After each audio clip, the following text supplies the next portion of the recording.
E se a gente pensasse no conceito de professor de um jeito totalmente diferente do que a gente imagina? Hoje, a gente vai fundo em uma das ideias mais impactantes do Manual de Professores de Um Curso em Milagres.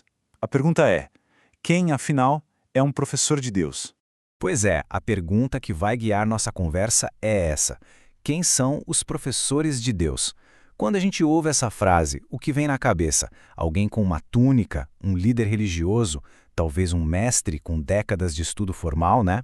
Então, vamos lá. O curso já chega quebrando todas essas imagens que a gente tem. Ser um professor de Deus não tem nada a ver com o cargo, não exige nenhum diploma e, o mais importante, não pertence a nenhuma religião específica. A resposta, na verdade, é bem mais simples e, ao mesmo tempo, muito mais profunda. E aqui a gente chega no ponto central da questão, a qualificação.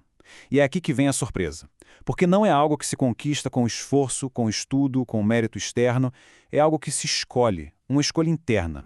Olha só que interessante esse contraste. O mundo valoriza o quê? Títulos, credenciais, anos e anos de estudo, experiência profissional. Mas para o curso, nada disso importa. A única coisa que qualifica alguém é uma única escolha. Uma escolha deliberada. E que escolha é essa? É um momento, um único momento, em algum lugar, no qual uma pessoa fez uma opção deliberada na qual não viu seus interesses como separados dos de outra pessoa. É nesse ato de união, nesse instante em que se vê o outro como a si mesmo, que tudo começa. É como se uma luz finalmente entrasse na escuridão. E isso quer dizer que não estamos falando de um grupo fechado, de um clube exclusivo. Os professores de Deus vêm de todos os cantos do planeta. Podem vir de qualquer religião ou de nenhuma. São simplesmente pessoas que em algum momento responderam a um chamado. E esse chamado é universal. Ele acontece o tempo todo em todos os lugares. Ok, então já entendemos quem são esses professores. Mas, e aí? O que eles fazem na prática? Bom, a missão deles tem um impacto que é literalmente cósmico. A função deles é ganhar tempo. Ganhadores de tempo. Que ideia, hein? A função específica desses professores é acelerar o despertar da humanidade inteira. Cada vez que eles demonstram união, cada vez que fazem aquela escolha de ver os interesses como compartilhados, eles encurtam a jornada de todo mundo através da ilusão do tempo.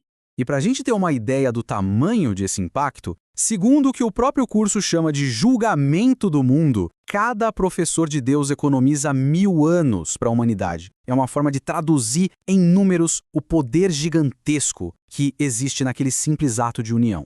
Certo, mas como eles ensinam? Isso nos leva à lição essencial. E aqui a gente descobre uma coisa muito importante. A forma como o ensino acontece pode mudar o tempo todo, mas o conteúdo é sempre o mesmo.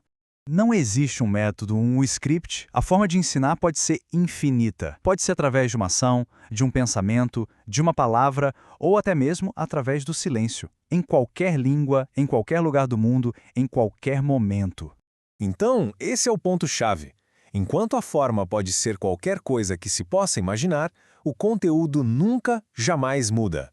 O tema central que um professor de Deus demonstra com a sua própria vida é este aqui. O Filho de Deus não tem culpa e na sua inocência está a sua salvação. Quando a gente junta todas essas peças, fica muito claro que ser um professor de Deus não é um trabalho, não é um papel que se assume, é muito mais do que isso. É um estado de consciência, é uma mudança fundamental na percepção, uma nova forma de ser e de estar no mundo. E essa realização acontece em alguns passos. Primeiro vem o renascimento, no momento em que alguém vê o outro como a si mesmo, encontra a própria salvação e o mundo renasce junto. Depois vem a demonstração constante. Ensinar não é uma atividade de meio período, é um sistema de pensamento que opera o tempo todo. E por fim, o objetivo é o fim da separação. A única tarefa é ajudar todo mundo a despertar do sonho de que estamos isolados uns dos outros. E no fim das contas, toda essa jornada cósmica, toda essa transformação de consciência, tudo volta sempre para aquele ponto de partida. Aquela escolha única, pessoal e tão poderosa. A escolha simples de ver outra pessoa como a si mesmo. Isso tudo deixa a gente com uma reflexão, né? E se a maior lição que existe para ser ensinada e aprendida não for um conjunto de regras ou uma doutrina complexa, mas simplesmente uma nova maneira de ver o mundo, uma percepção que, uma vez escolhida, tem o poder de mudar absolutamente tudo.